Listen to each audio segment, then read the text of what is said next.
Thank you so much. Let me invite everyone. You are muted if you're joining as a participant, and our speakers tonight, let's make sure you're muted right now. It just helps with eliminating background noise. And then let's welcome everybody. Welcome to our monthly gathering of PDA Central New Mexico. We're so happy you're here. There's folks we've seen literally coast to coast in the United States. So all the way from the East Coast to the West Coast, lots of folks are here. Welcome to a really good progressive evening. I'm Karen Bentrup, and I'm just going to do a couple tech tips with you and help kick us off. So we have closed captioning available. So closed captioning is available for you. If you move your cursor to the bottom of your screen, you might see the CC closed captioning there. If not, click the three little ellipses that will say more, and you'll see closed captioning. And then you're just going to select show subtitle. Now, it's not as good as some of the super expensive ones, so don't be surprised if something gets turned into a word that somebody didn't say, but it will help you follow along. So we do have closed captioning. When someone is speaking, if you will select speaker view, so it's different depending upon what kind of electronics you're using, but you have a view. If you move your cursor around, often it's in the upper right corner, you'll see the word view. If you click that, you can select speaker view. And that way the person who is speaking will be centrist. Well, they won't be a centrist, but they will be central to your screen. I don't think there's any centrist speaking tonight. So, all right. So we've got that. Thank you for staying muted. And we're actually going to use the chat for several functions. So the chat is going to be used for questions. If you have questions for John, you're going to put a Q, the letter Q, and then type your question. We've got a team that's going to be extracting your questions, and we'll have those ready to ask John when we get to the Q&A portion. So again, it really helps if you put the letter Q first, then we know you're asking a question, not just making a comment. Thank you for that. We're also going to use the chat for dropping information, and you see that already happening. John's book is dropping in if you want to read about that. If you want to keep up with John on Twitter, if that's one of your socials that you use, that's available to you. So the chat will also have lots of good informational links dropped into it. If you click that link, it will open up a tab in your browser, and you can leave it there and look at it after the program. You can also, if you go in the chat, and you'll see three ellipses towards the bottom right. At the end of the session, if you click that, you can have an option to save the chat, and it will actually save the entire chat to your computer. So you have ways to extract and save information, which is always really good. I want to let you know that tonight we are recording. So we will be recording from one of our computers in our tech team, and they will be recording the speaker in the center of the screen. If you prefer not to be seen, just select stop video. We hope you gave us an interesting picture, but you'll just be off. And then if you don't want to be heard, you just will never unmute yourself, and you won't be speaking or asking questions verbally. And we'll do almost all of our questions in the chat. So we are recording, just know that that's happening. All right, Central New Mexico PDA has a great tradition of celebrating. So here's what we're gonna celebrate. International Women's Day was just 2 days ago. I think it's more than just a day. So we'll have International Women's Day Part 2. And we'll remember that today, or this year, the hashtag is choose to challenge. A challenged world is an alert world, and from challenge comes change. So let's all choose to challenge. How will you help forge a gender equal world, celebrate women's achievement? So we'll just do a little applause. We talked about it right before we started, but here in New Mexico, and she's also been active in the United States and internationally, Sally Alice Thompson was celebrated here in Albuquerque. We actually have Sally Alice Thompson Day now on March 8th. And so if you will throw some images up, throw in some icons, some hearts, some love. We love you, Sally Alice. You are our inspiration. You are celebrating women's achievement by mentoring and being you. Thank you, Sally Alice. We appreciate you all the time. Good, thank you. So another part of our agenda always at our monthly gatherings is that we do a land acknowledgement. So Dan McLaughlin will be leading our land acknowledgement. And so Dan, when you're ready, please unmute yourself. Thank you. Thank you, Karen. I want to begin the land acknowledgement tonight with a Navajo prayer. Jogo Nashado, Shitsije, Jogo Nashado, Shike Dan, Jogo Nashado, Shadigi, Jogo Nashado, Ta Altso Shinogo, Jogo Nashado, Hajona Hasli, Hajona Hasli, Hajona Hasli, Hajona Hasli. In beauty I walk, with beauty before me I walk, with beauty behind me I walk, with beauty above me I walk, with beauty around me I walk, with beauty all around me I walk. It has become beauty again. It has become beauty again. It has become beauty again. It has become beauty again. We have much to be thankful for as we gather tonight. New Mexico residents are getting vaccinated, not only in New Mexico, but all across the country. 26% of New Mexicans have received at least one vaccine.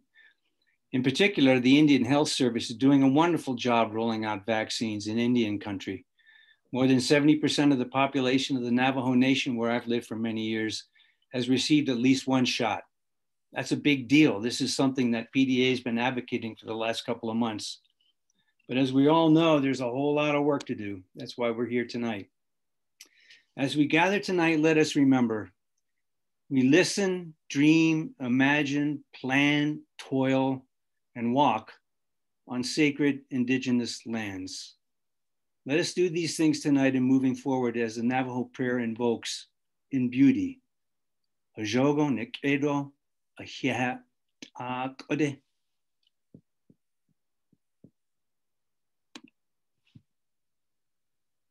That's it. Thank you, John. Thank you for that reading, the poetry, and your heartfelt presence. Thank you very much. Thanks, Daniel. So we have Alan Minsky, our National PDA Executive Director, who has a couple words for us. Alan, when you're ready, please unmute yourself. Thank you very much, Karen, and thank you, Daniel. That was very beautiful. And I'll just be very brief and just say I so always thrilled to be with the folks in New Mexico PDA and Central New Mexico PDA. You do incredible work and have been so influential in influencing the politics in the region. Obviously, there's a big decision coming up in Congressional District 1, and we hope to have another great progressive join Congress from that district. Celebrating and honoring Steve Cobble, obviously a son of New Mexico and the guiding light for Progressive Democrats of America since its founding and as long as it continues. So just very honored to be here and very honored to be here with John Nichols, not just somebody I've known and worked with for quite a while now and whose work is just so tremendous and so insightful and incisive and such a voice that we need as the progressive movement grows in strength across the country. And the fight for the soul of the Democratic Party. I just saw in the chat right there, Wendy's comment about the Nevada State Democratic Party, where we have a longtime PDA member now as the head of the party. But definitely there's a sign of a fight going on there. So it's really important that we heed John's words tonight. And again, honoring and celebrating Steve Cobble by honoring and celebrating the work that we'll be doing going forward. So thank you.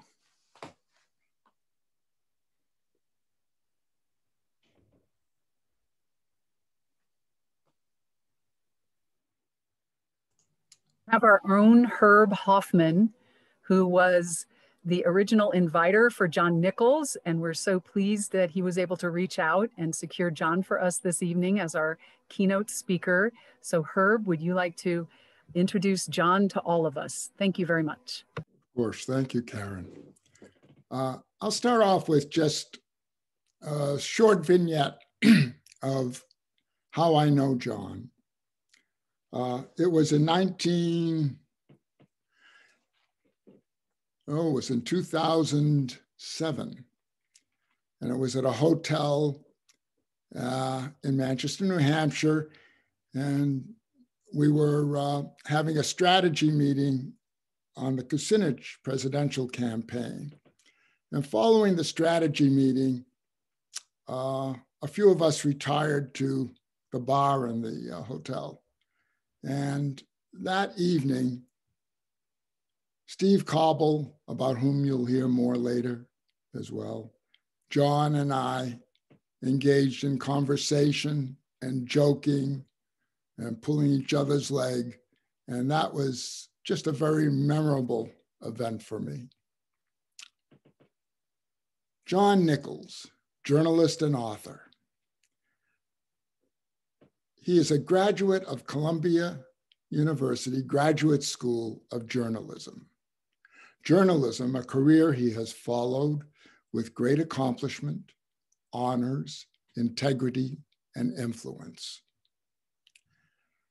He is the national affairs correspondent for The Nation magazine, the oldest continuously published periodical in the United States, a voice for progressive democracy. As a current resident of Madison, Wisconsin, with his wife, Mary, he is a native Wisconsin. He never left home.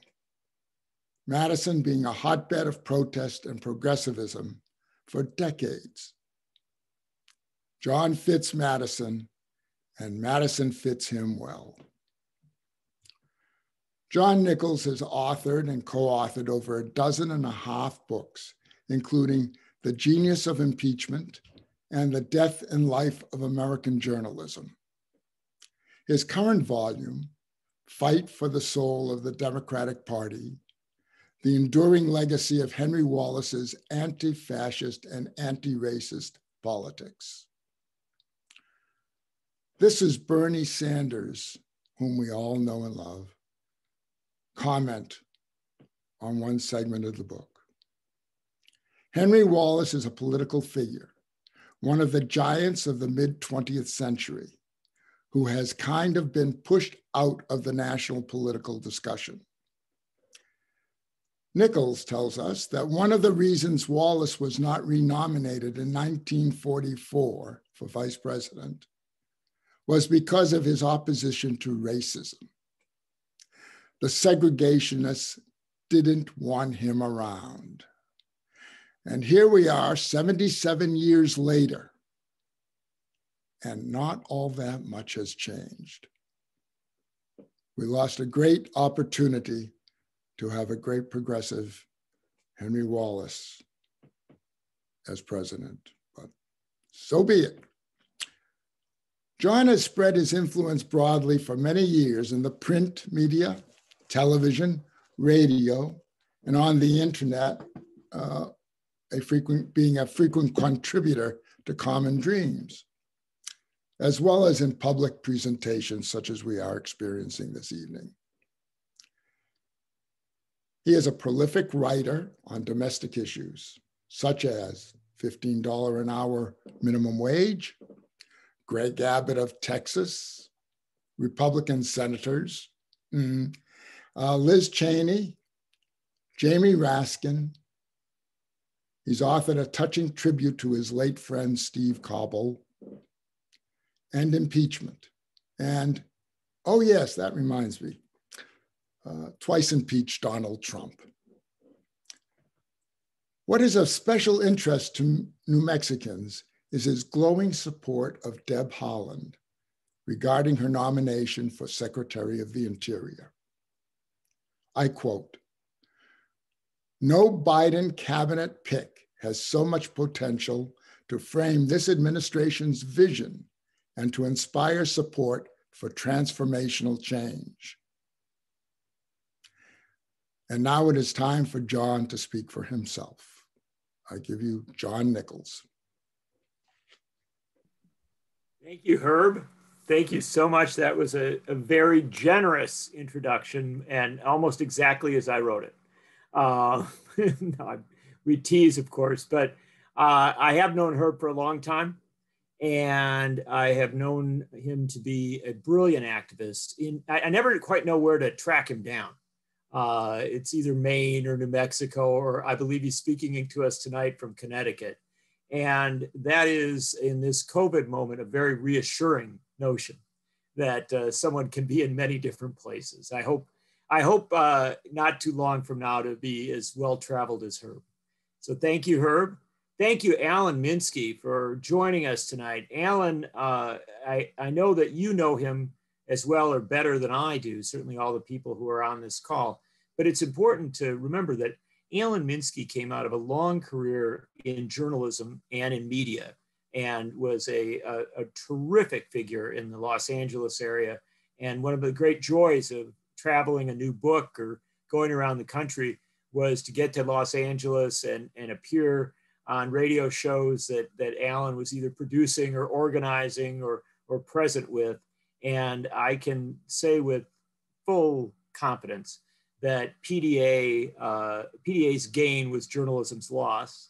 And you are very lucky to have him in the role he is playing now. I want to also thank Karen for the wonderful technical assistance. I've done events with all sorts of major institutions and universities and other places.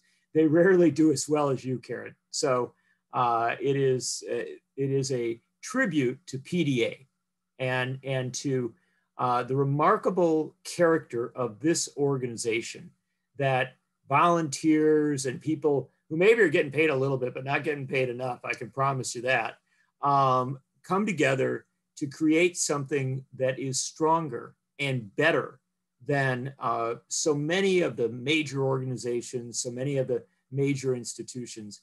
And it is because the people involved in PDA, they come from their heart and they come from their soul. These are people who are doing this because they believe in something.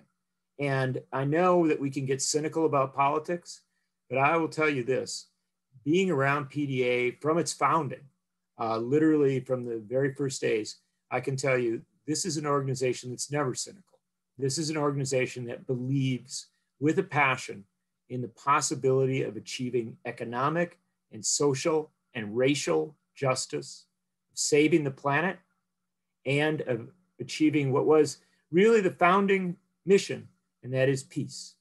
And this commitment to peace and to a future where diplomacy and international aid and human connections allow us to get beyond war, get beyond the military-industrial complex.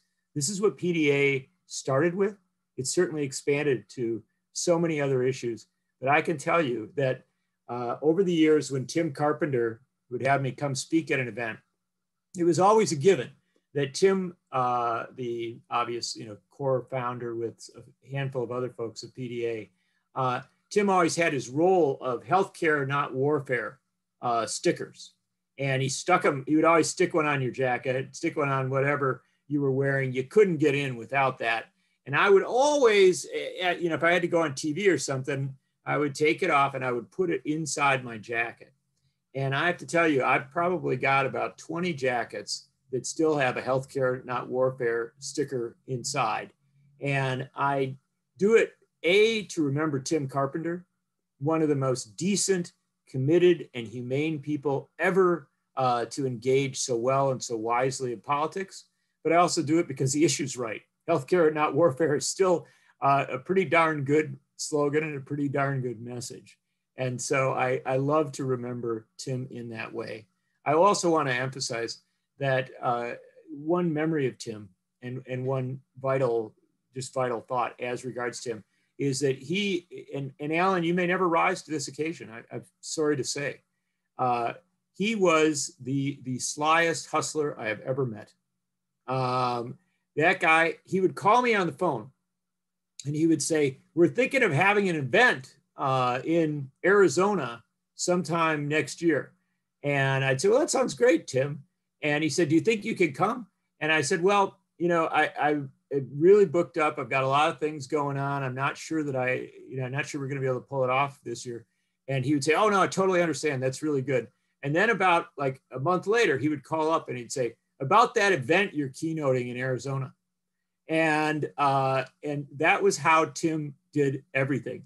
There was never a way to say no to Tim. And yet at some fundamental level, you always felt good that you were being kind of dragged in, being dragged along. And in our household, we still, long after Tim's passing, we still joke about the Tim Carpenter model of organizing, which is that if you pick the phone up and Tim is on the other end, you're on the hook. He's going to have you doing something someplace. And I still believe I'm very much at the behest and under the orders of Tim Carpenter. And that's one of the reasons why when Herb called, I had to say yes, and I'm honored to have done so. So if we're remembering Tim, obviously we must also remember Steve Cobble. And tonight is in many ways dedicated to Steve Cobble. As Karen mentioned, and some other folks, we've put over in the chat a way that you can donate to the Institute for Policy Studies. And what they're going to do, and this is super relevant for our New Mexico friends, what they're going to do is create a scholarship for a young activist or student who wants to kind of learn the think tank world on the left, who wants to get involved in progressive activism, probably to come to Washington, but also to do work in New Mexico. And this is a scholarship for a New Mexico young person to get engaged with IPS, which is one of the best policy operations of the country, 50 years old, more than 50, always at the center of peace and economic and social justice, saving the planet, and really deeply committed for a very long time to racial justice. One of the finest groups I know. And so whatever you can give, that's my honorarium tonight. That's the big money I'm making. I was amazed that Herb actually asked if I wanted an honorarium, because I had never had that question asked about anything I had ever done with PDA before. PDA is always on the Tim Carpenter model that, you were lucky if you got your travel fees, but by and large, you were contributing. And so I couldn't take money, and I wouldn't anyway. But what a wonderful way to pay tribute to Steve and to donate to something that will come back to New Mexico and connect with New Mexico. And a few thoughts just on Steve before we go into a little bit of political talk. And I'm actually watching my schedule pretty closely, because the best part of tonight's going to be your questions, conversation, our dialogue. That's what a PDA event is always about. And so that's what I really look forward to. But just a few quick comments on Steve. I think everybody on this call, or virtually everybody, knew Steve Cobble. And to know Steve Cobble, I know it sounds cliched, but I can say it without a question, was to love the guy. And so I will presume that all of us are people who have an incredibly warm and deep sense of connection to Steve Cobble. But on the chance that there's some folks who've just joined us out of interest, or maybe didn't get a chance to spend a lot of time with him, let me tell you, there was nobody better at doing politics. Steve Cobble was a genius of politics. And typically, with so many geniuses in so many areas, he didn't seek the gig. He was also a mathematical genius. And so as a kid growing up in Las Cruces, and I hope I pronounced everything right here, but as a kid growing up in Las Cruces, with an academic family, Steve was identified very early on as a mathematical whiz. And he got a full scholarship to go to university as whatever they call it, some national mathematical genius, going to be at Stanford someday scholarship. He had it all, right? And the interesting thing about it was that, as he said, he was on, that was the track he was on. It looked like that was what he was going to do. And then he said, the Vietnam War came along and I didn't like it very much. And that's a typical Steve comment. It isn't like I was a militant opponent or something. It's just, I didn't like it very much. And when Steve didn't like something or did like something, he couldn't turn away from it. He got involved and engaged. And so he was down at his little college down in southern New Mexico, down in Las Cruces, and he was organizing anti-war demonstrations. And typical of that time, his hair had grown down to the middle of his back. He wore granny glasses, just like John Lennon.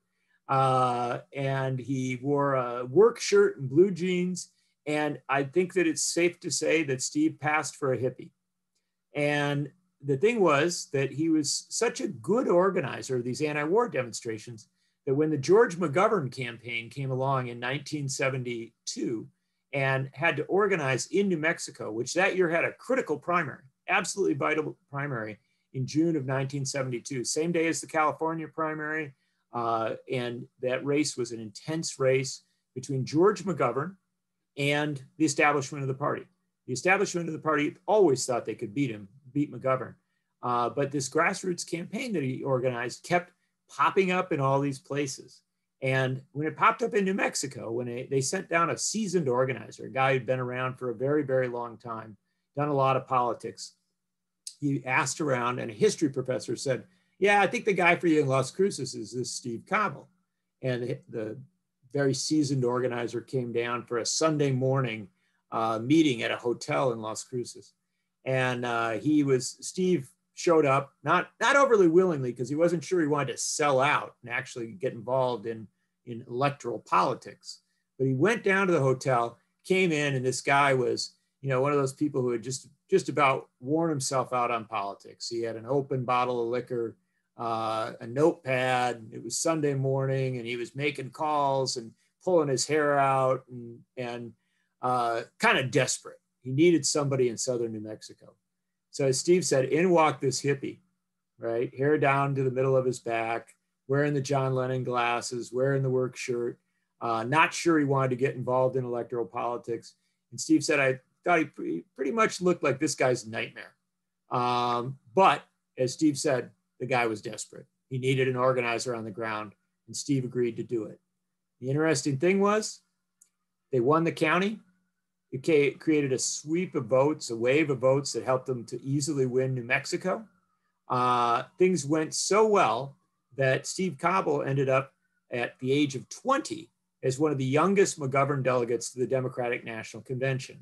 He was so good on the floor at that convention and in so many of the things he was doing that he was hailed as a genius.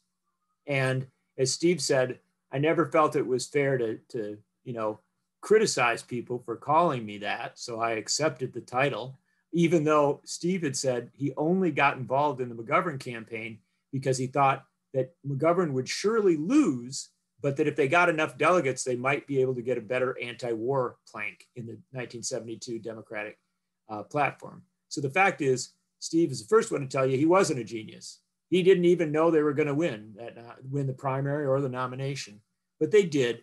And from there, he launched into a political career that never ended until his passing just a couple of weeks ago. And Steve Cobble was so good at politics, helping to organize Tony Anaya's campaign for governor of New Mexico, serving in Tony's administration, helping to organize, and in fact, serving as political director for the campaign of Carol Moseley Brown, the first African-American woman to serve in the United States Senate. And then a long list of other campaigns, but most critically, in the mid-1980s, hooking up with the Reverend Jesse Jackson and becoming Jesse Jackson's strategist, as well as the key delegate counter and negotiator at the 1988 Democratic Convention, where the Jackson campaign transformed the Democratic Party, opening up the processes, not sufficiently, but sufficiently enough to make it possible for progressives to have a far greater influence than they had had in the modern era within the Democratic Party. And Steve's role there was transformational. It was typical of Steve Cobble that in those negotiations that he had with all the major campaigns, that he demanded that there be efforts made to open up the party and open up positions of power within the party to Native Americans, Arab Americans, African Americans, Latinx community, to all of the people who had historically been pushed to the side or left out, to make sure that the LGBTQ community was represented, not just said, oh yeah, you can sit in the back, but brought to the table and brought into the center of what was happening in the party. Steve was an inclusive organizer who believed in intersectionality. He genuinely understood that a party where everybody was in and where everybody was empowered could do amazing things. And Steve was so good at this that at any stage along the way, he could have sold out. In fact, selling out would have been the easiest thing in the world. There were always offers. I knew Steve for more than 30 years, and I can tell you that there were, I can't list the number of campaigns for major, powerful political figures that would have paid him a fortune. Steve was so good at what he did that they put him in charge of the ARCA Foundation, which is one of the top foundations for funding progressive causes in the United States. He did it for a couple of years, and then he quit. The reason he quit, although he believed in ARCA's mission, was because he said, I wanted to make sure that when people were nice to me, they were nice to me because they liked me, not because they wanted the money I was giving away. That was typical of Steve.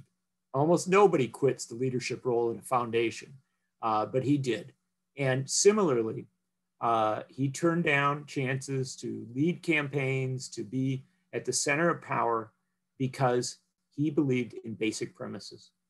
One of the things was he would never work for anyone who played the race card or who wasn't sufficiently committed to racial justice. That was a core premise of his. The other was he wanted to forge a Democratic Party that was committed to peace, that would actually try to figure out a way to deconstruct the military-industrial complex and to really make the Democratic Party a counterweight to all of the economic power and frankly, all the propagandistic power of the military contractors and those who believe that we could solve our problems with war rather than with diplomacy and with negotiations. And so these commitments led him often out of the circle of the most powerful to campaigns that were very uphill. He happily was the political strategist for Dennis Kucinich's campaigns for president in 2004 and in 2008, and never blinked at that. He had, I will tell you, and I don't think I'm letting anybody in on any secrets, he had invites from the winning campaigns in each of those years, 2004 and 2008, to be a part of what they were doing. And he chose to be with Kucinich. He knew that Kucinich's chances were maybe a little bit difficult there. But he also believed, as he had since 1972, that the point was to make the Democratic Party more committed to peace, more committed to economic and social and racial justice.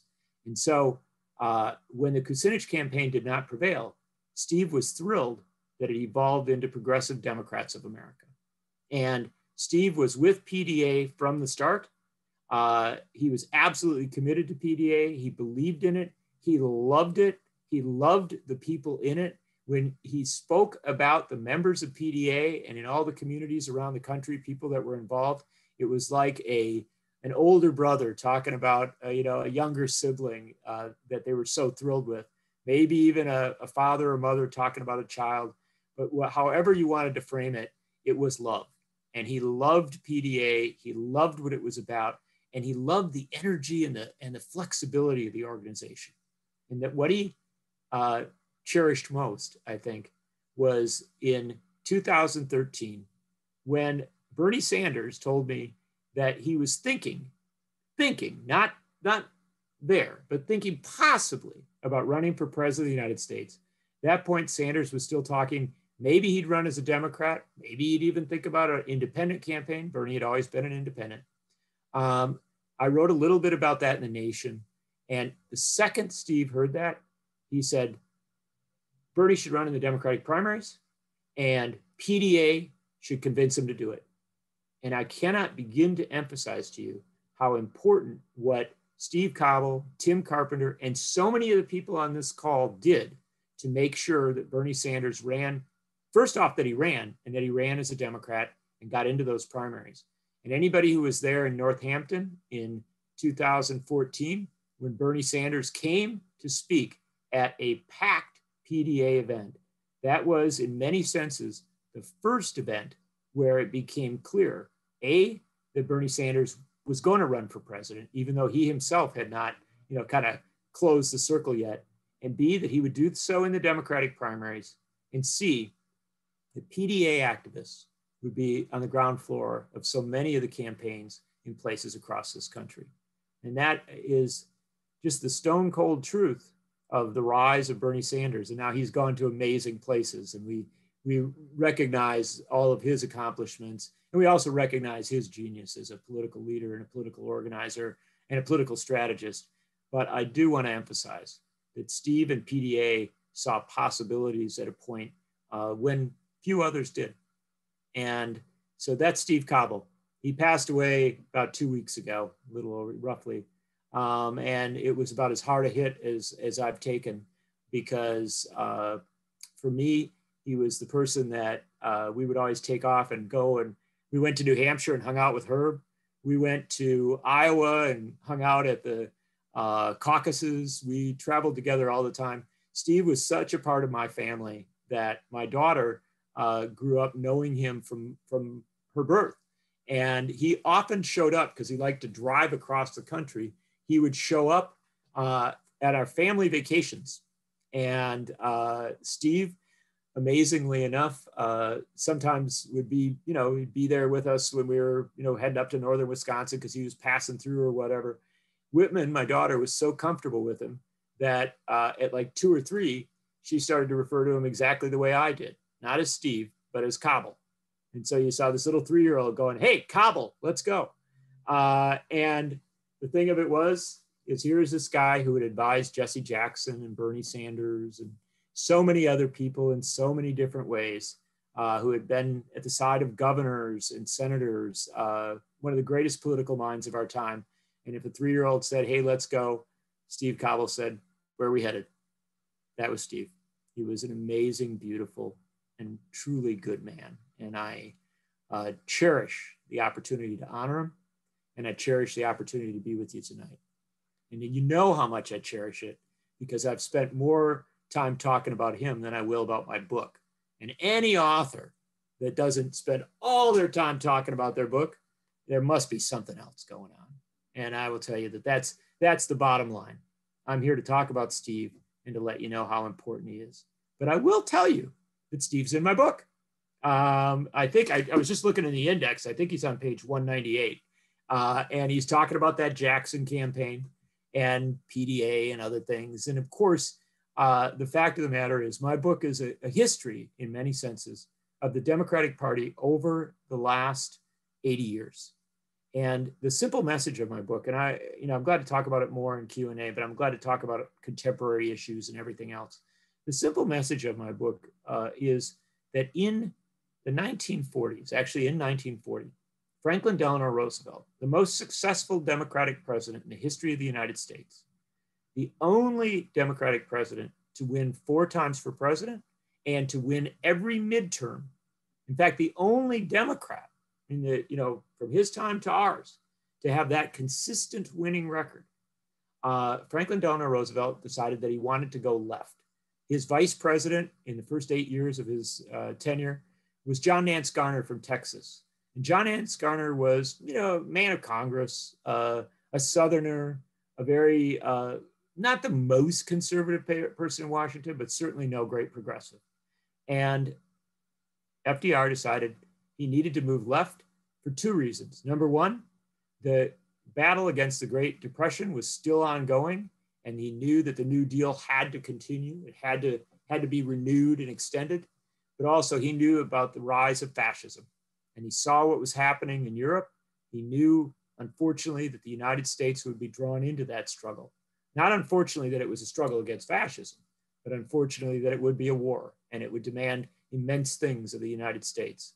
And so he brought in Henry Wallace because he needed someone at his side who was absolutely committed to extending the vision of the New Deal and absolutely committed to fighting fascism. Now, Roosevelt's administration was a team of rivals. And so he had centrists in it and even some relatively conservative folks. And when Wallace came in, there were many efforts to undermine him, many efforts to weaken his influence in the administration. I write a lot about that. But Wallace was absolutely committed to the vision. And they actually said that when Roosevelt had to focus on the war, Wallace focused on the beliefs, on the values, on the mission, if you will, of the administration. And it was best summed up in 1943. There was because of A. Philip Randolph, who I write a lot about in the book, the great head of the Brotherhood of Sleeping Car Porters, Roosevelt had integrated defense industries. And this was a revolutionary act. This was a huge deal. And African Americans and Latinos were working in defense plants. These were no longer all white operations, but there was resistance to that. And there was violence, there were race riots in not just southern cities, but in northern cities. One of the worst was in Detroit. And in Detroit, 43 people were killed in a race riot in the summer of 1943. Many of them, the majority African Americans, many of them killed by the police in Detroit. And that was exactly the kind of thing in the midst of the war that the more conservative people in the Roosevelt administration said, let's sweep it under the rug. Let's not talk about it. Let's not make a big deal about this. We've got the war effort. We've got to keep our coalition together. Henry Wallace said no. He got on a plane and flew to Detroit with allies in the United Auto Workers and United Electrical and other unions. They organized a mass event in Detroit. And Henry Wallace stood at that event and he said that anyone who was supportive of segregation and discrimination, anyone who engaged in efforts to prevent African Americans from working in our defense industries, and frankly, from integrating fully into American society, anyone who did that was doing the same things that the Nazis were doing in Europe, that they were singling people out because of their race, treating them differently, treating them violently, and Henry Wallace called them out as American fascists.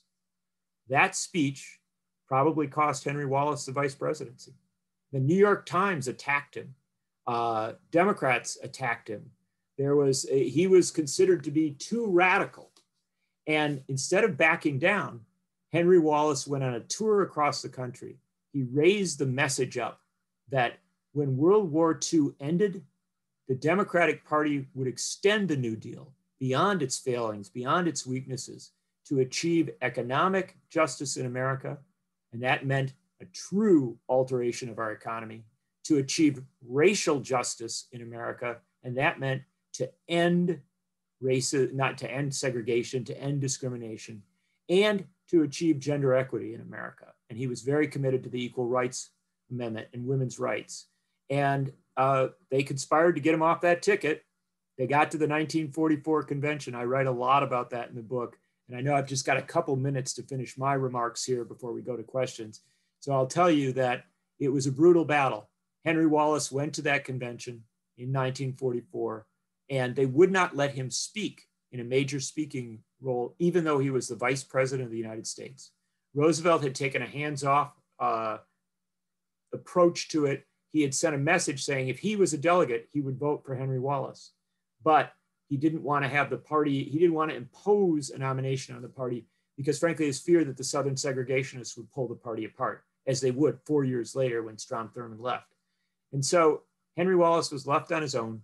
He got up there at that convention and he was allowed to second Franklin Roosevelt's nomination.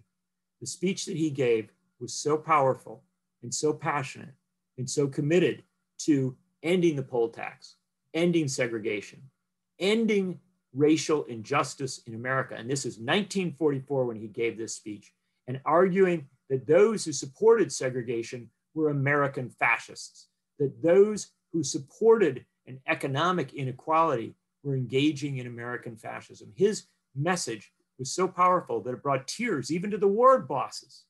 And there was a moment where it looked like Henry Wallace might be renominated for president of the United States. Claude Pepper, a senator from Florida at the time, rushed to the stage to try and get up onto the stage and to call for a vote on renominating Henry Wallace. He was blocked as he went up the steps. He had to fight his way up almost to the podium. He got within 5 feet of the podium. And then the boss of Pittsburgh yelled to the chairman of the committee to shut it down. The chairman said, "I hear a motion to shut the convention down for the night." And there was a roar of boos, a roar of opposition to do so. But the chairman said, "Oh, I hear support for this," and gabbled the convention out of order. They restructured the convention overnight. The next day, Henry Wallace was denied the nomination. Henry Wallace could have been bitter, could have been angry. Instead, he went to Roosevelt and he said, I understand that I'm not going to be the nominee for vice president. It's going to be Harry Truman. I respect what's happened here. And I just want you to know, I will do whatever we need to do to reelect this ticket. I will fight for this ticket. I will fight for what has to be done because we need to beat fascism and we need to beat racism. And Roosevelt was so impressed, he said, I'll give you any position in the cabinet. And ultimately he became Secretary of Commerce, an incredible thing, pushed off the ticket and then drawn back into the cabinet. They won in 1944. They were planning a massive post-World War II initiative on economic justice, on building out, on creating 60 million new jobs. They had a vision and it didn't happen. Truman wasn't the worst person in the world. That's not the point. People always want to have perfect villains and perfect heroes. But Truman dialed down the New Deal. The Democrats lost Congress in 1946. We got Taft-Hartley. Things began to fall apart. Wallace was forced out of the cabinet and ultimately forced out of the party. In 1948, he ran an independent campaign for the presidency that did not succeed, but that went to the American South and refused to appear before audiences that were segregated, refused to stay in segregated hotels, campaigned with Paul Robeson and a young Harry Belafonte, with a multiracial, multi-ethnic campaign speaking of economic and social and racial justice. They didn't win, but they laid down a marker. And that marker, and the rest of the book is really about the struggle for the soul of the Democratic Party. It goes through the McGovern campaign. It goes through the Jackson campaign. It comes up to the Bernie Sanders campaign. It does include mention of many of the struggles people in PDA and others have been involved in. I close out the book at Henry Wallace's birthplace in a little tiny township in Adair County, Iowa.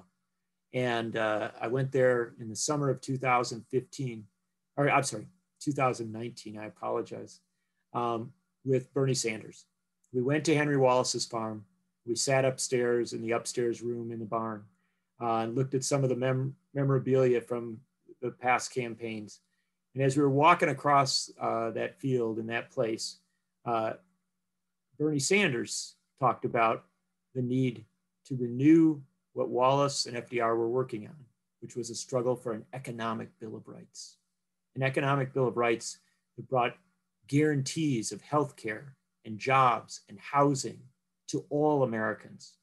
And Bernie Sanders campaigned on that. He didn't become president, neither did Henry Wallace. But the fact of the matter is that I closed the book off after going to Wallace's farm with Bernie Sanders up in Detroit, where Wallace had given that incredible speech calling out American fascism, calling out racism. And a few blocks from where he gave the speech on a night, almost the exact anniversary, or almost exact 75th anniversary of it, I sat in a parking lot with Alexandria Ocasio-Cortez. And we talked about her recent victory in a race for Congress. We talked about her deep knowledge of Franklin Roosevelt's mission and of the Economic Bill of Rights. She is a brilliant woman who knows her history incredibly well. And we talked about the vision of the New Deal, not everything that it did, but what it might have been had Roosevelt lived, had Wallace remained. And she said, and it's the closing line of the book, I want to be that party again. I believe that PDA wants to be that party again. Not in backward looking, not seeking to, do things the way that they were done in the 30s or the 40s, but to embrace that spirit that says that you can create a political movement that transforms a party and that seeks to address the fundamental problems of the day, not based on politics, but based on necessity, based on what has to happen. I know a lot of political groups. I think there's a lot of noble political groups. But what I love about PDA is its idealism, its sense that it will fight the hard fight for that which people are told is impossible. And you know what? That's the only right fight. Because at the end of the day, Henry Wallace was right. We should have taken on segregation in 1945. We should have come home from World War II, having beaten fascism in Europe, and we should have taken on apartheid in the American South and big discrimination and segregation across this country. That's what we should have done.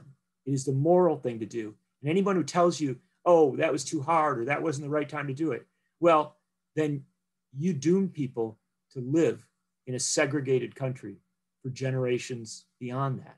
The same is true with women's rights. The Equal Rights Amendment should have been first on the table coming home from World War II. You know, you had Rosie the Riveter in the factory. Why wouldn't you guarantee her rights? And why, after uniting this country and turning the industries of this country to the battle against fascism, a global battle that succeeded, why wouldn't you turn those industries to beating poverty here in America? The fact of the matter was, what Henry Wallace was talking about in 1944 and 1945 was right. And what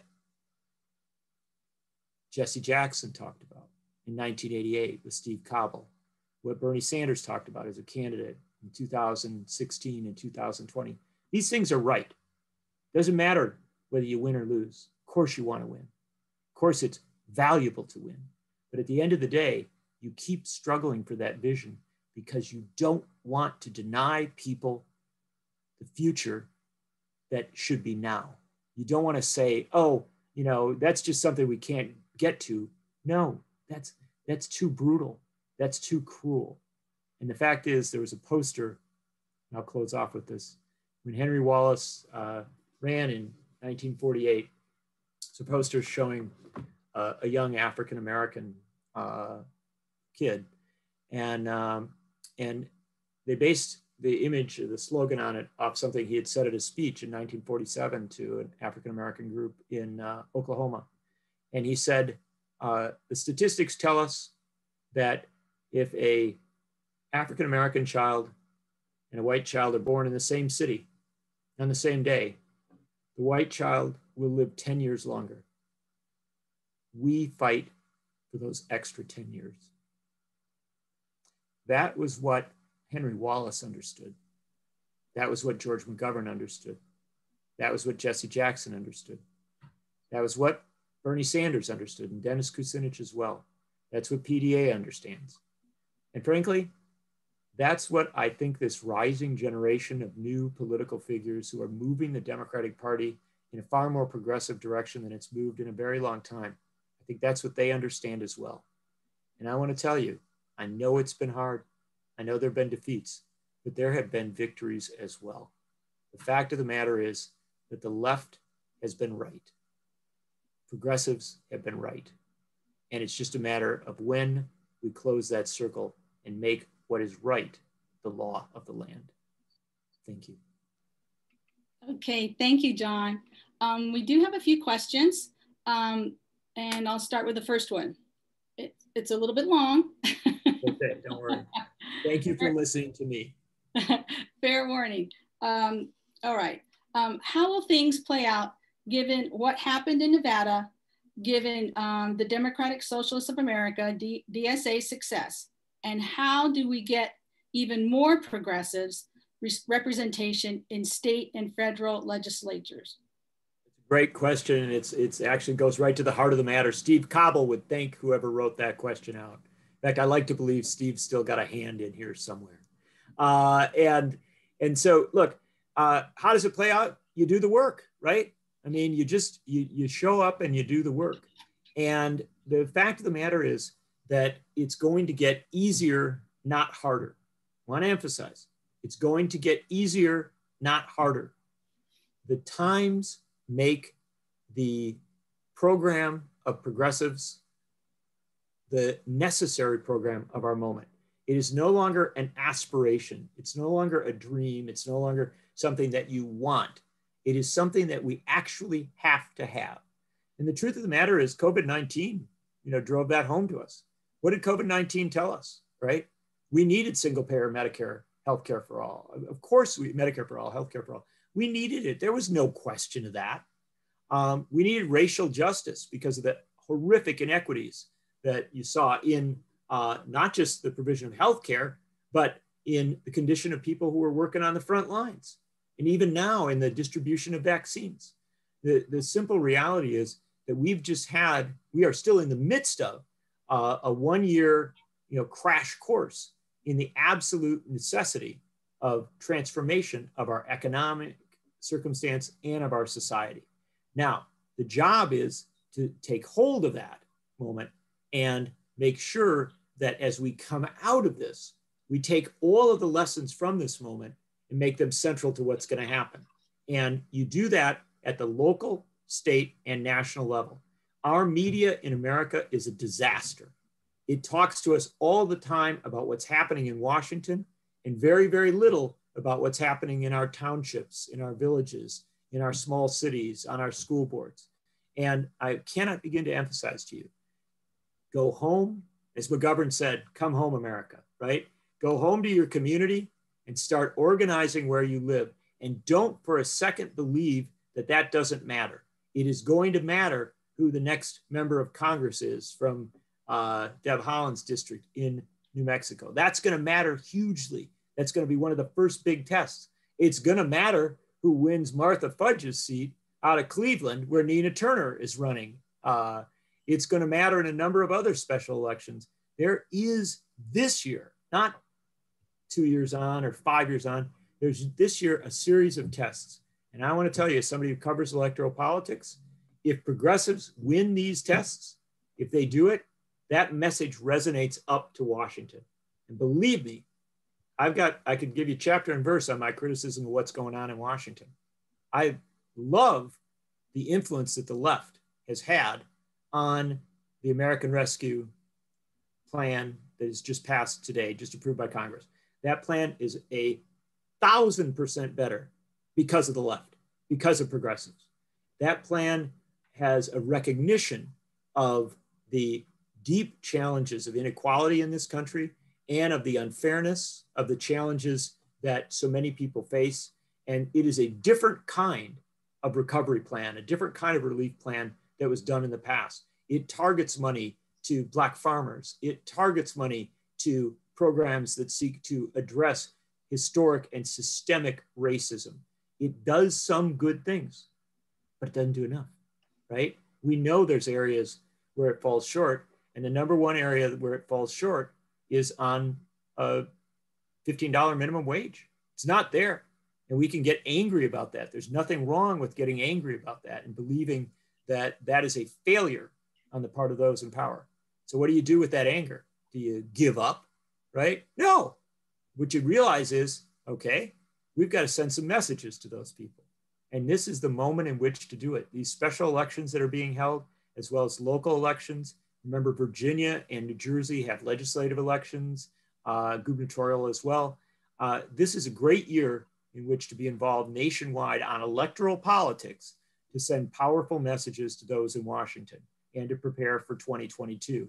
And my bottom line is, I think that there's always a battle for the soul of the Democratic Party.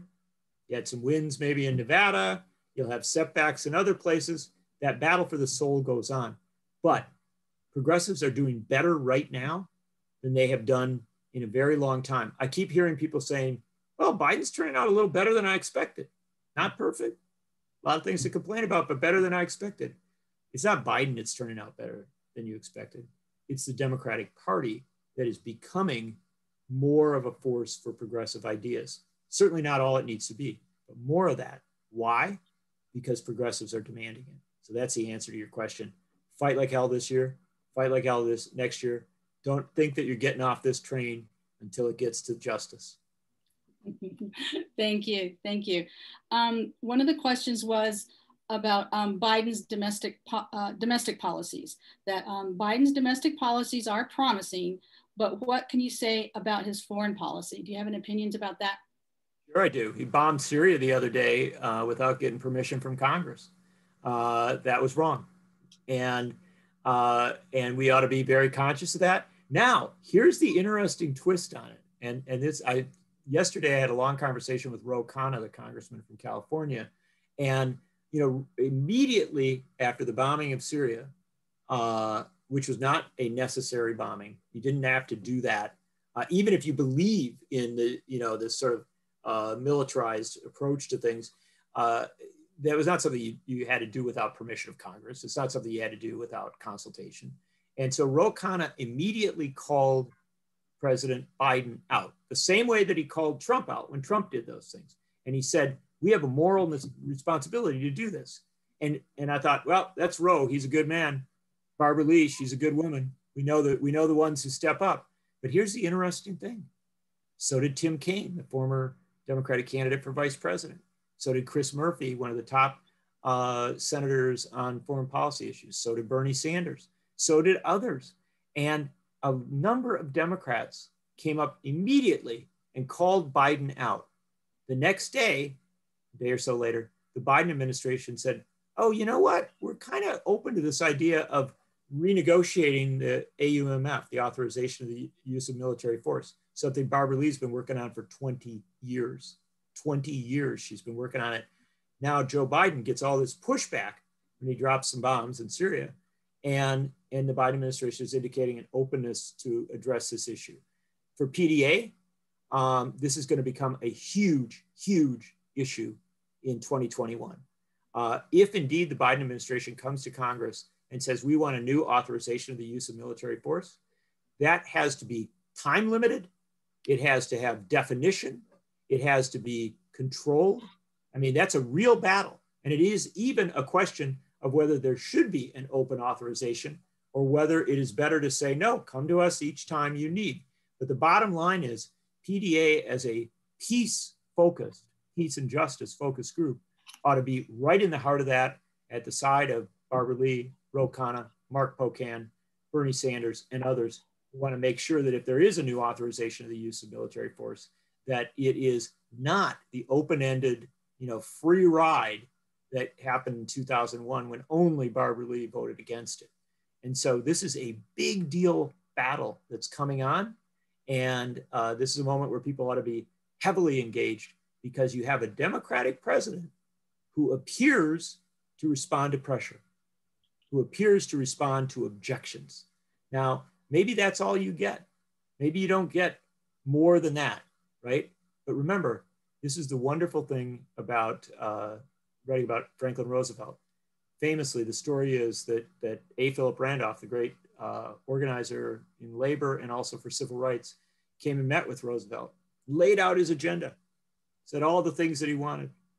Roosevelt, and Randolph was very convincing and very powerful. And Roosevelt said, well, I agree with most of what you said. It's good stuff. Go out and make me do it. And that was the perfect message, right? Sometimes that's all you get from Democrats, is the invitation to go out and make them do the right thing. Well, PDA, and other groups as well, the PDA in particular has got a long history of trying to make Democrats to do the right thing. Now it might actually be possible. And I know, whether it's possible or not, that it's necessary. Yeah. So a big year on that issue. So that leads us into the next question too. Speaking of pressure and having an opportunity to do that, do you think the Biden administration can be pulled into Medicare for all, given Biden's strong statements thus far about not going that route? Yeah, I know this is going to be a hard one. And do I think it can? Yeah, of course I do. I'm an optimist. I believe.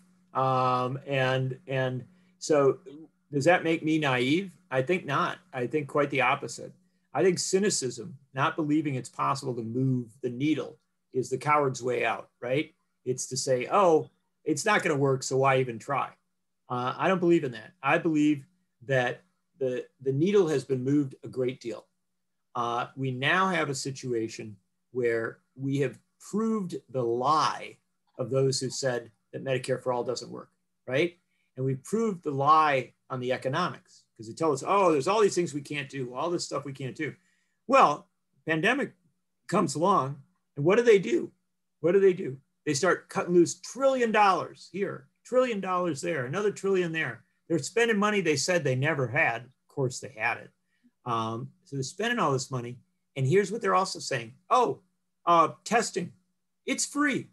Vaccines, it's free. Again and again, not enough, mind you. So many things, so many people have been hit hard by this crisis. But suddenly when they want to achieve things, they say, oh yeah, definitely. We got to throw healthcare at people for free because we're in a crisis situation. Well, that's the critical moment. This is the moment to put pressure on Biden. And there are people in the administration who are supporters of Medicare for all, and put pressure on Congress to make real moves in this regard. What I will tell you without a question is the 2022 elections become very, very critical in this regard. The Democratic majorities in the House and the Senate are too deferent to centrist and center-right forces that are absolutely resistant to Medicare for all. And the best way to get Biden to move, frankly, is to make Congress an easier place to work with. And so there are challenges ahead. There may be some primaries ahead. There are certainly fall election campaigns, et cetera, the whole bit. But at some fundamental level, I think, again, the moment that we are in and the necessity make Medicare for all an easier task to achieve now than it has been at any time in the modern era. Doesn't mean we're going to get there. It doesn't mean it's going to be handed to us. I'm not saying that, but I'm saying circumstance and necessity open a door, and the possibility is there. And I will remind you, by the way, that the Vice President of the United States, Kamala Harris, who has kind of backed away and kind of gone softer in some of her language on this, but she was there with Bernie Sanders for Medicare for all back in 2018, 2019. And so, we've got people a little bit of the way there, maybe a lot of the way there. This is exactly the point to put the pressure on. Okay, so speaking of those difficulties and the technical aspects of getting things passed through, the question is for you, what is a good strategy to avoid the problems that the filibuster causes? Yeah, I mean, the way to avoid the problems that the filibuster causes is to get rid of the filibuster. Look, the filibuster is an absurd construct. But there are a few avenues to go in this, aside from abolition of the Senate, which is sort of, I think that may be a little bit more to ask for in the moment. So let's look at what we might be able to do to work with the Senate. And first and foremost, reconciliation. They're lying to us about reconciliation, right? They say, oh, reconciliation can only be used with certain things and it's very narrow and you can only use it so much. Well, you define how much you want to use reconciliation. I know it's supposed to deal with budget issues. I know that you're going to have to go through the parliamentarian. They should have said no to the parliamentarian last week. They failed to do so. That was an error. But the fact of the matter is that they're going to have to, at the very least, if they're not going to get rid of the filibuster, they have to extend the use of reconciliation, and they have to extend it into broader areas, and they may have to say no to the parliamentarian at sometimes, because if they don't do that, then you're going to have a pile of bills sitting there, right? We're going to have the PRO Act for labor rights. We're going to have the George Floyd reforming the policing legislation. We're going to have environmental legislation. We're going to have all these things that get passed out of the House, and they're passing things left and right. They did for the People Act, which is all sorts of campaign finance and ethics reforms, really big deal stuff. And they got all this and they're moving over to the Senate.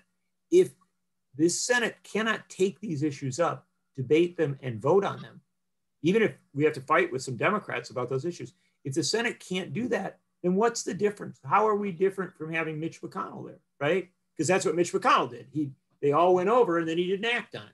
Now, I've interviewed Chuck Schumer. I've interviewed most of these senators. I think they're better people. I think they're a lot better than Mitch McConnell.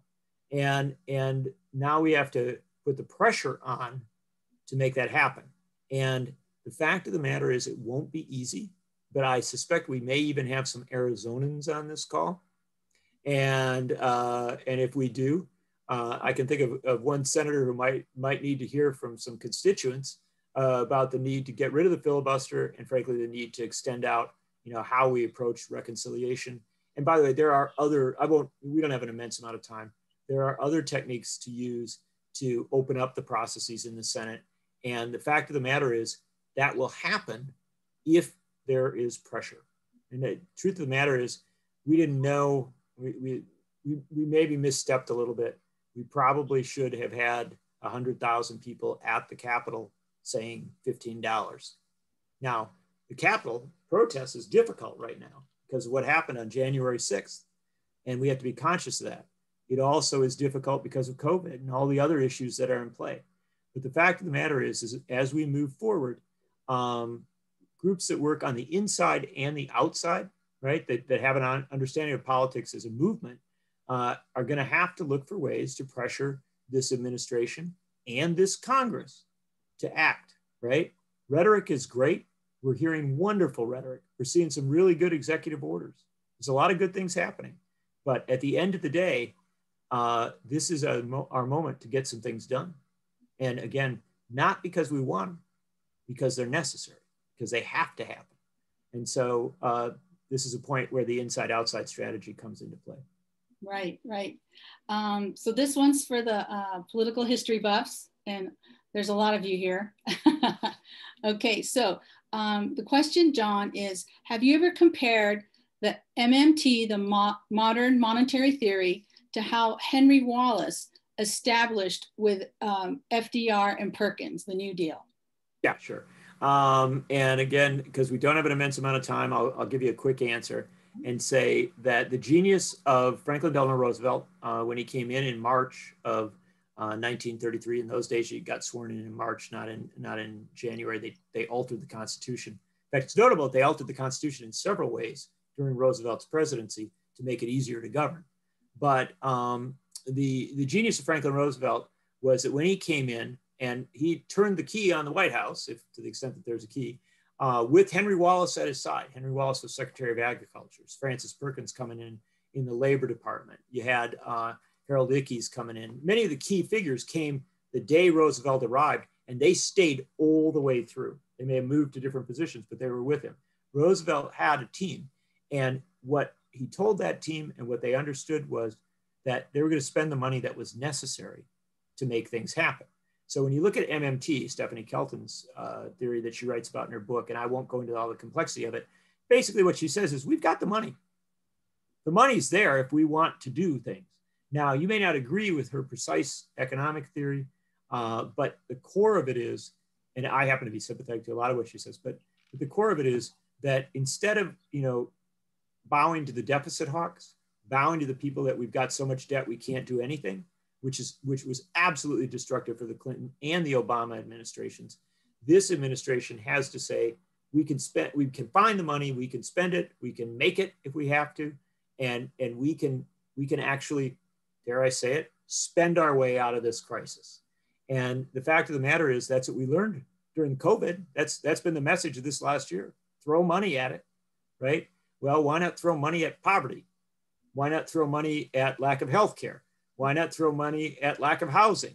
The fact is that we can achieve great things. And the argument of MMT is that then you can start to solve really fundamental problems, right? And once you solve fundamental problems, the whole of the economy starts to work better. The whole of the society starts to work better. And you actually begin to, have that cooperative commonwealth, that better place. And that, I wouldn't say for a second that Roosevelt and Wallace anticipated MMT or anticipated any other, modern economic theory precisely, but they anticipated the values and the goals of it, which is to say, we're going to spend the money that is necessary. We're going to find the money that is necessary. We're going to do what we have to do to raise people out of poverty, right? Remember that Roosevelt thought a minimum wage should be a living wage, to address the disparities of the moment that you were in, and finally to get it together after spending all this money in the 1930s to turn around and go and beat fascism, right? These are big price tags, right? And you had a choice. You could say, well, we just don't have the money to do it, or we can do it. And the message is, I think that's what Stephanie Kelton's talking about and others, our message has to be, we can do it. Don't let any deficit hawk tell you what's not possible.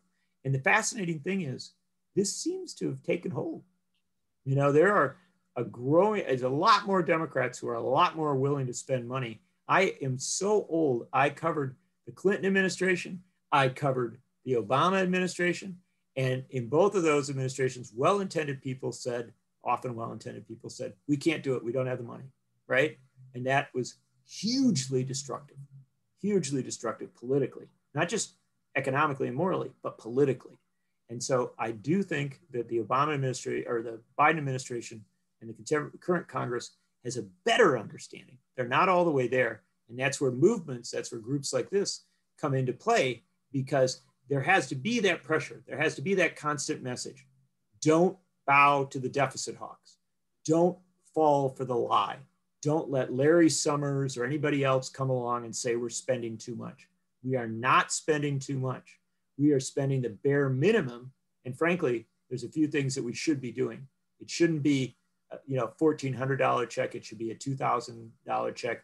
It shouldn't be means tested. It should be going to everyone in America, because if your goal is to move money into the economy, it is of course to help those who are in the most impoverished and most difficult position, but it's also just to get that flow going, to make that economy work.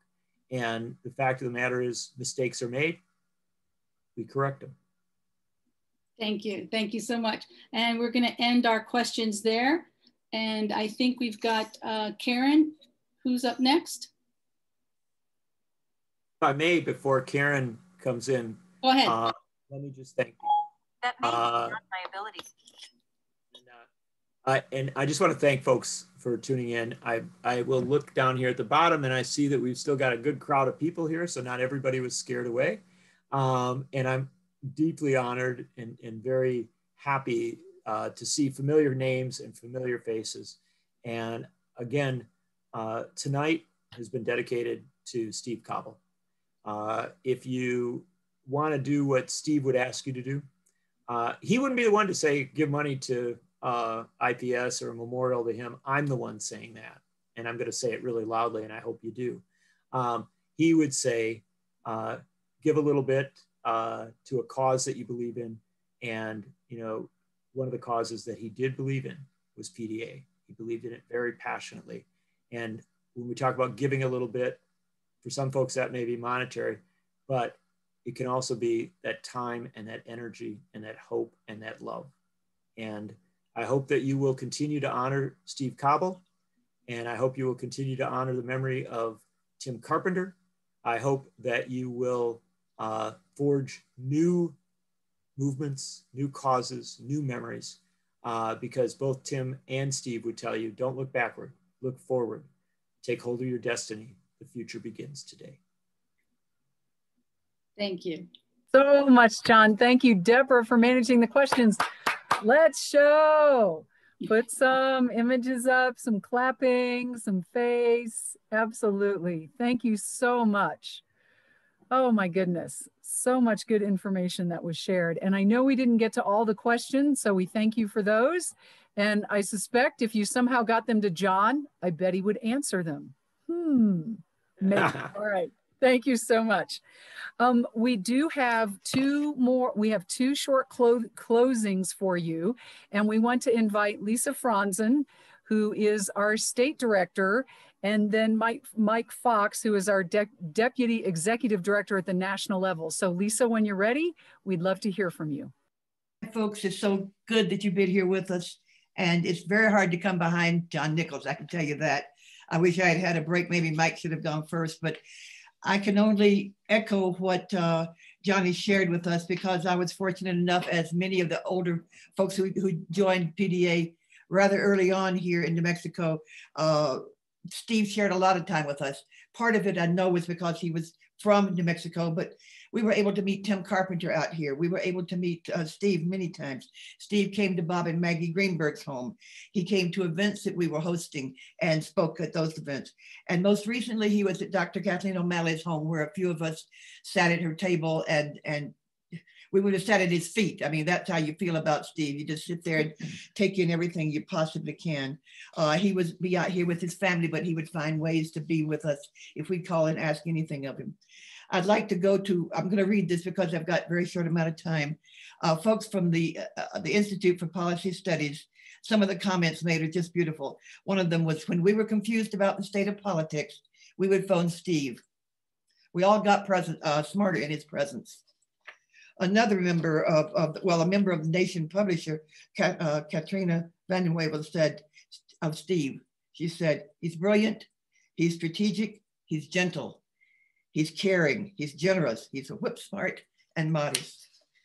Another statement, he possessed one of the highest ratios of smarts to humility.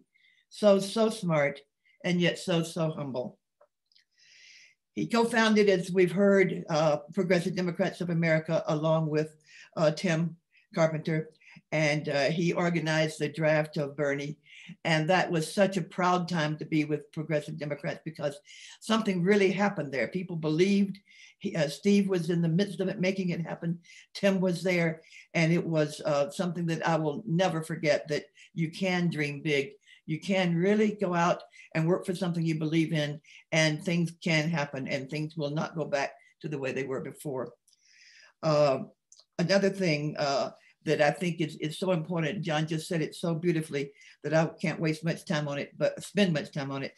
But the Institute of, let me get this right, the Institute for Policy Studies with the New Mexico Fellowship is such a way to honor Steve, to remember Tim, to honor Steve, and to be so proud of being a part of this Progressive Democrats of America, the Central New Mexico chapter, and Progressive Democrats of America all across the country. It cannot get much better than the group of people that I have known and come to learn from and come to want to pursue unbelievable things that we might have thought of them as unbelievable in the past. So please, Steve's family has asked for donations in his name be given to the endowment to bring a young person into the policy studies, to really work with these young people. We look around, look at us in the group here. We say, where are the young people?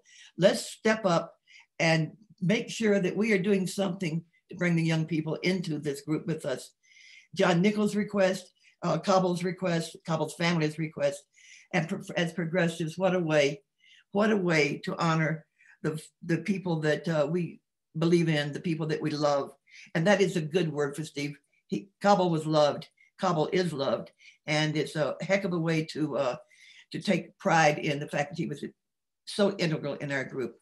So with that in mind, please folks, bring out your work habits, bring out a little money, and let's get a good turnout for Steve. As I called him Cobble, somebody called him Cobble, and I started calling him Cobble. And it's really, truly a blessing that we have his memory and can work with him. I'd like to introduce Mike Fox, PDA National Deputy Executive Director, as Karen has told us. Mike is down here in the bottom left-hand corner of my screen. Come on, please, Mike, and bring more of what PDA is all about. You know it well. You've helped us so much. Please come on board now. Thank you so much, Lisa. And I want to apologize to everyone. Technology often is not my friend. And for some reason, my camera's going wonky. So actually, that may be a wonderful thing for you. So you'll just hear my voice. But in any event, first and foremost, I wanted to thank John Nichols. Wow. Not only for his encyclopedic knowledge of political history, political current strategy, but literally for bringing a Cobble-esque spirit into this space. That beautiful selflessness that he brought into this space this evening. I love you, brother, for that. And I look forward to all of us carrying Steve's vision and spirit onward here. And in that vein,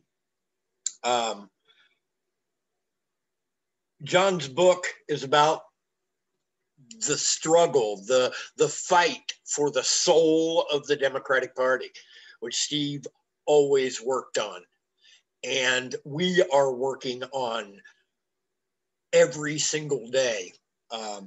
What we see in Nevada, core PDA folks were there making it happen. What we're seeing in Arizona, where a majority of the state party board there are our people now in a purple state. We see what's going on in California, Mike Fowler and all his folks out there trying to make the Democratic Party of California what us folks in Florida think it is naturally. And it isn't. It takes folks fighting like Mike Fowler, like Dr. Bill, like Alan, like Danette, who's on this call. Actually, she had to drop off. But in any event, fighting to make California the leader that it has to be. And it's working, gang. It's working. I can crow a little bit here in Pinellas County, Florida. If you look it up, it actually went for Trump last time around. Excuse me, it went for Trump in 2016. It turned here in for 2020. Our board of directors, we have a majority Bernie supporting board of directors here. So it can happen. And we continue Tim's work and Steve's work by making that happen. So I'm going to toss a link into the chat here that will earmark funds for this party building exercise. It's in the chat right now as we speak. And I certainly don't want to step on any of the other asks here. So I'm going to commit. I already have the book. I'm going to be making a donation to the Institute, and I will match the first donation that we have via that link tonight. And just so, please do anything that you can, and solidarity in Steve's name. Thank you so much. Thank you, Mike, and thank you, Lisa. We appreciate that so much. So we've received all kinds of information this evening and lots of time caring about Steve Cobble and all that he brought for us. And, you know, those ripples will continue through our work, through his work as well. Ways that we can be active through donating and really keeping ourselves active, bugging our members of Congress, right? That's part of our job, really getting that going. So we want to thank everyone. If you want to put us on gallery view and take a look at the faces of your fellow progressives and lefties, the people who've been posting and cheering, take a moment to look at some faces around. Know that as more and more of us get vaccinated, we become closer and closer to in real life gatherings again. And we so appreciate John being with us. So as you take a look at faces, let's throw up some happiness for John as well. Some gratitude, some claps, some air swings. We've got it there. Thank you all very much. This recording will be available on the PDACNM website, and we'll also make sure it gets on the national website. So thank you for your patience and your participation. Let's all have a really good rest of the evening. Yeah, Deborah, peace out, everybody. Peace out.